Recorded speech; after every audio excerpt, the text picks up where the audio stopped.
uyasinda umthwalo wami mama. Mncane ngiphatha impumelelo sekuyisikhathi sokuthi ngijabule, idlozi lingibhekile mama wami yohlala ujabule, impumelelo yami umdala ungibhekile. Ngeke siphumelele kanti lolu hambo lude sibheke empumelelweni mama.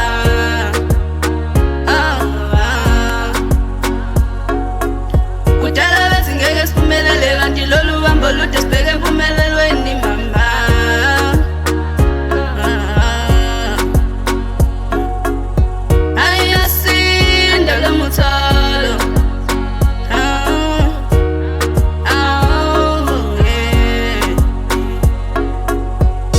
Lababona umola thule siyababona shaya ngathi sibone vele kuyanyukela kodwa sofika kwanompumelelo kuzobe ngathi sithwele kanti cha ithukutheke zethu leso dala ngifuna ukulahla ithemba ntwana bengibhenika ngqungquze emasangweni beziba mama uzungakhala ukubekezela ukufaka umfutho maningi